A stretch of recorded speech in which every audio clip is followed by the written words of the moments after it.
दोस्तों आपका स्वागत है। आज की इस वीडियो में हम चक्रवृद्धि ब्याज से रिलेटेड क्वेश्चंस को ट्रिक के माध्यम से करेंगे। तो दोस्तों बहुत ही अच्छी वीडियो होने वाली है, तो वीडियो में आप अंत तक बने रहिए। चलिए स्टार्ट करते हैं। दोस्तों पहला क्वेश्चन हमारा क्या कहता है, कोई राशि चक्रवृद्धि ब्याज की दर से 2 वर्ष में 5200 रुपये व 4 वर्ष में 6500 रुपये हो जाती है, तो राशि क्या होगी। तो राशि यहाँ पर 2 वर्ष में 5200 हो रही है, 4 वर्ष में 6500 हो रही है।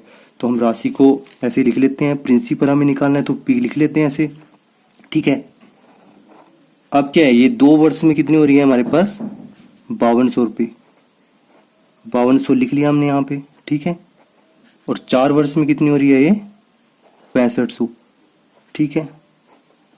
तो 6500 लिख लेते हैं यहाँ पर। कितने वर्ष में हो रही है 4 वर्ष में, ये कितने वर्ष में हो रही है 2 वर्ष में। तो यहाँ तक बिल्कुल आसान है, यहाँ तक आप आसानी से कर लेंगे। इसके बाद यहाँ पे 2 वर्ष हैं, तो यहाँ से यहाँ तक जाने में कितना टाइम लगेगा, तो 2 वर्ष, ठीक है। अब यहाँ पे 4 वर्ष है, इन दोनों को जोड़ेंगे तब भी कितना बनता है 4 वर्ष। तो यहाँ पर भी 2 है, यहाँ पर भी 2 है। तो जहाँ पर ये दोनों बराबर होते हैं तो वहाँ पे कैसे करना होता है हमें, तो चलिए देखते हैं। तो हमें पीछे वाली राशि निकालनी है, ये निकालना है पीछे वाली राशि। तो इन दोनों में पीछे वाली राशि को हम यहाँ पे लिख लेते हैं। कौन सी है पीछे वाली राशि 5200, इन दोनों में पीछे वाली राशि कौन सी है 5200, ठीक है। अब क्या करते हैं, दोनों को काट करके अनुपात निकाल लेते हैं। 5200 और 6500 को काट लेते हैं, दो अनुपात हमारा 4:5 आ गया। तो अब हमें पहले वाली राशि निकालनी है, पीछे वाली राशि निकालनी है। तो इन दोनों में से पहले वाले अनुपात को ऊपर लिख लेंगे और दूसरे अनुपात को नीचे लिख लेंगे, ठीक है। हमें पहले वाली राशि निकालनी है ना यहाँ पे, तो पहले वाले अनुपात को ऊपर ले लेंगे और दूसरे अनुपात को नीचे। अब इसको काट देते हैं। 5 एकम 5, ना जाने की 0, 5 चौके 20, 0 का 0। अब गुना कर देते हैं इसको, 0 का 0, 4 चौके 16, 4 एकम 4। तो ये आपका आंसर आ गया। तो आपका आंसर कौन सा हुआ, ऑप्शन नंबर 1। तो दोस्तों आपने बड़ी ही आसानी से इसको कर लिया। तो कैसे किया आपने, सबसे पहले तो जिस राशि को निकालना है यानी प्रिंसिपल को निकालना है, पी को ऐसे लिख लेंगे, ठीक है। तो 2 वर्ष में कितनी हो रही है राशि 5200, ऐसे लिख देंगे, ठीक है। और 4 वर्ष में कितनी बन रही है 6500, इसको ऐसे लिख देंगे, ठीक है। तो इसको 6500 तक जाने के लिए कितने वर्ष चाहिए 2 वर्ष। तो यहाँ पर भी 2 वर्ष हो गया, यहाँ पर भी 2 वर्ष हो गया। जब यहाँ पर भी 2 वर्ष हो, यहाँ पर भी 2 वर्ष हो, तब कैसे करेंगे हम, जो इन दोनों में पहले वाली राशि है, हमें पहली वाली राशि निकालनी है ना, पीछे वाली राशि निकालनी है। तो पीछे वाली राशि को यहाँ पे ले लेंगे, गुना में इन दोनों का अनुपात निकालकर जो अनुपात पहले वाला है, क्योंकि हमें पहले वाली राशि निकालनी है, उसको ऊपर लिख लेंगे, दूसरे वाले अनुपात को नीचे लिख लेंगे और इसको सोल्व करके हमारे पास आंसर आ जाएगा। दोस्तों अगर आपको कहीं पे भी कोई डाउट है तो अगले सवाल में अब बिल्कुल क्लियर हो जाएगा। वीडियो में आप बने रहिए। तो अगले सवाल को देखते हैं। दोस्तों अगर पिछले सवाल में आपको थोड़ा भी डाउट रहता है तो इस सवाल में वो बिल्कुल क्लियर हो जाएगा। तो चलिए इस सवाल को देखते हैं। एक व्यक्ति चक्रवृद्धि ब्याज की दर से कुछ उधार देता है जो कि 3 वर्षों में 3000 और 6 वर्षों में 4500 रुपये हो जाता है। तो मूलधन को ज्ञात करें, ठीक है। तो हमें भी यहाँ पे उस प्रकार से जैसे हमने पहले सवाल में किया था, प्रिंसिपल निकालना है, ठीक है, राशि निकालनी है, ठीक है। पी लिख लिया हमने यहाँ पे ऐसे, ठीक है। ये 3 वर्षों में कितना हो रहा है 3000 हो रहा है, 3000 को लिख देंगे यहाँ पे, ठीक है। और 6 वर्षों में कितना बन रहा है ये 4500 बन रहा है, 4500 को लिख देंगे यहाँ पे, लिख दिया हमने, ठीक है। ये 6 वर्षों में हो रहा है, ये कितने में हो रहा है 3 वर्षों में, ये लिख दिया हमने। यहाँ तक बिल्कुल आसान है, आपको समझ में आ गया होगा बिल्कुल। अब आगे क्या देखना है यहाँ पे, यहाँ से यहाँ तक जाने के लिए हमें कितने वर्ष चाहिए 3 वर्ष चाहिए। तो 3 और 3 6, पूरे 6 हो गए ना। तो यहाँ पे भी 3 है, यहाँ पे भी 3 है। जैसे हम पिछले सवाल में था वहां पे यहाँ पे 2 था और यहाँ पे 2 था, यानी 2 वर्षों में राशि कुछ बन रही थी, 4 वर्षों में कुछ बन रही थी। तो दोनों जगह हमारे पास 2 वर्ष 2 वर्ष था। यहाँ पे हमारे पास कितने हैं 3 वर्ष 3 वर्ष। तो दोनों जगह ये बराबर है। तो क्या करेंगे हम, हमें पहले वाली राशि निकालनी है, ये निकालनी है पीछे वाली राशि। तो इन दोनों में से पीछे वाली राशि को यहाँ पे लिख लेते हैं, लिख लिया हमने 3000 को, ठीक है। अब क्या करेंगे 3000 और 4500 का रेशियो यानी अनुपात निकाल लेंगे। तो निकालते हैं, 2 0 से 2 0 गया, ठीक है। 15 दूनी 30 और 15 तिये 45। तो ये इनका अनुपात आ गया, ठीक है। हमें पीछे वाली राशि निकालनी है, पहले वाली राशि निकालनी है। तो पहले वाले अनुपात को ऊपर लिख लेंगे और दूसरे वाले अनुपात को नीचे लिख लेंगे, ठीक है। पहले वाली राशि निकालनी थी, हमने 3000 को लिख लिया, ठीक है। पहले वाली राशि निकालनी है, ठीक है। तो पहले वाली राशि निकालने के लिए दो को ऊपर लिख लेंगे, पहले वाले अनुपात को ऊपर लिख लेंगे, दूसरे वाले अनुपात को नीचे लिख लेंगे। तो उम्मीद है आपको यहाँ तक अच्छे से समझ में आ गया होगा। अब काट देंगे इसको, 3 एकम 3, 0 0 0 और 1000 गुना में 2, 2000 बन जाएगा दोस्तों। तो ये आपका आंसर हो गया, ऑप्शन नंबर 1 इसका आंसर हुआ। तो उम्मीद है इस प्रकार के सवाल आपको अच्छे से समझ में आ गए होंगे जहां पर ये अंतर एक समान हो। दोस्तों मैं जहां पे अंतर एक समान नहीं है वो भी कराऊंगा, तो वीडियो में आप अंत तक बने रहिए। तो चलिए अगले सवाल को देखते हैं। तो चलिए इस सवाल को देखते हैं जहां पर हमारे पास अंतर एक समान नहीं होगा।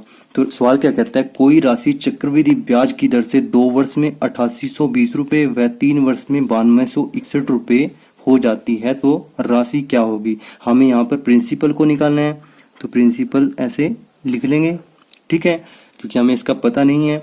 तो ये राशि जो है 2 वर्ष में कितनी हो रही है, 8820, इसको लिख देते हैं ऐसे। कितने वर्ष में हो रही है, 2 वर्ष में। और ये 3 वर्ष में कितनी बन रही है ये राशि, इसको यहाँ पे लिख देते हैं 9261, ठीक है। ये कितने वर्ष में हो रही है, 3 वर्ष में। तो यहां से यहां तक जाने के लिए कितना टाइम चाहिएगा, 1 वर्ष चाहिएगा, ठीक है। तो ये अब यहाँ पे 3 वर्ष है, यहाँ पे भी 3 वर्ष हो गए, यहाँ पे 2 वर्ष हैं, यहाँ पर 1 वर्ष है, तो दोनों जगह बराबर नहीं है। तो चलिए देखते हैं इस सवाल को कैसे करेंगे। तो यहाँ पर हमें पीछे वाली राशि निकालनी है, तो पीछे वाली राशि को ऐसे लिख देते हैं, 8820 हमने लिख दिया, ठीक है। गुना में अब इन दोनों का अनुपात निकाल लेते हैं, जैसे हमने पिछले सवाल में किया था, तो निकाल लेते हैं।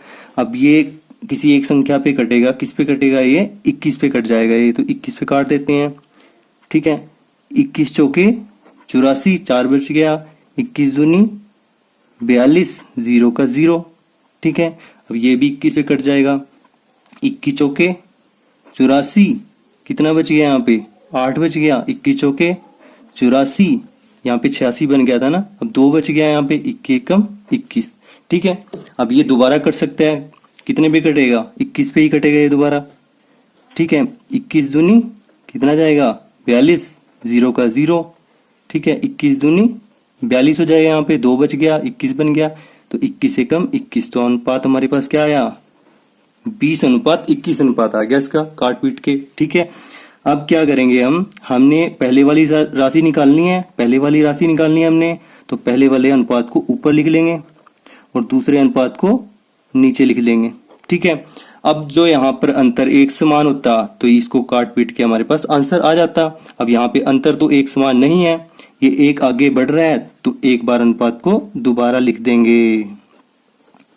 हमने यहाँ पे सिर्फ ये करना है कि एक बार अनुपात को दोबारा लिख देना है, क्योंकि एक आगे बढ़ रहे हैं हम। यहाँ पे 2 है, यहाँ पर 1 है, दोनों जगह बराबर नहीं है, तो आप यहाँ पर एक बार अनुपात को दोबारा लिख देंगे, ठीक है। अब काट देते हैं इसको, 21 चौके 84, 4 बच गया, 21 दूनी 42, 0 0, अब ये 21 पे कट जाएगा, 21 दूनी 42, 0 का 0।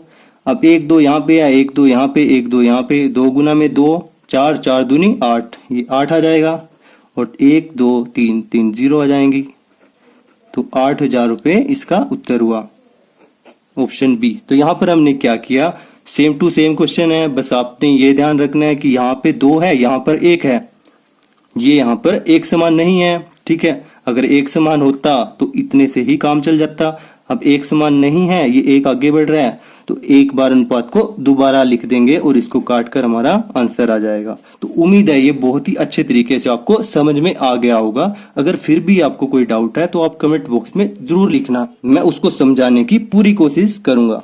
दोस्तों अब अपने आखिरी सवाल को देखते हैं, बड़ा ही इंटरेस्टिंग सवाल है, ये भी सेम तरीके से हमने करना है। तो सवाल को देखते हैं, 3000 रुपए की राशि चक्रवृद्धि ब्याज की दर से 5 वर्षों में 4500 रुपए हो जाती है, तो यह राशि 10 वर्षों में क्या होगी। तो यहाँ पर हमें राशि दी हुई है, तो इसको लिख लेते हैं। 3000 राशि हमें दी हुई है, 3000, तो 5 वर्षों में कितनी हो रही है, ये 4500 हो रही है। 5 वर्षों में कितनी हो रही है, 4500, ठीक है। हमें कितने वर्षों में निकालनी है, 10 वर्षों में। 10 वर्षों में यहाँ पे 5 लिख देंगे हम, 5 वर्षों में 4500 बन रही है राशि, 10 वर्षों में कितनी होगी, यहाँ पे क्वेश्चन मार्क लगा देते हैं, ठीक है। तो यहाँ पर 10 वर्ष हैं, तो यहाँ से यहाँ तक जाने में कितना टाइम लगेगा, 5 वर्ष, ठीक है। तो यहाँ पर भी 5 है, यहाँ पर भी 5 है, सेम टू सेम है दोनों जगह।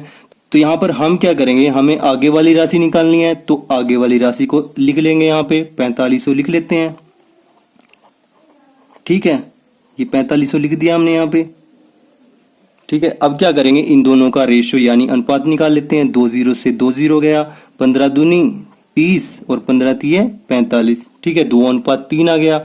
अब यहाँ पर हमें आगे वाली राशि निकालनी है, तो आगे वाले अनुपात को ऊपर लिख लेंगे। 3 को ऊपर लिख लिया और 2 आ जाएगा नीचे। ठीक है, अब तक के सवालों में हमें क्या निकालना होता था, ये पीछे वाली राशि निकालनी होती थी, तो हम पहले वाले अनुपात को ले लेते थे, पहले वाले राशि को ले लेते थे। अब हमें आगे वाले राशि को निकालना है, आगे वाली राशि को निकालना है, तो आगे वाली राशि को ले लेंगे और आगे वाले अनुपात को ऊपर ले लेंगे, दूसरे अनुपात को नीचे ले लेंगे। ठीक है, अब इसको काट देते हैं। 2 दूनी 4, 2 दूनी 4, 2 पंजे 10, 0 का 0। ठीक है, अब इसको गुना कर देते हैं। 0 का 0, 3 पंजे 15, 1 बच गया, 3 दूनी 6 और 1 7, 3 दूनी 6। तो ये आपका आंसर हो गया, इतने रुपए आपका आंसर हो गया। तो ये कौन सा ऑप्शन है, ये ऑप्शन है।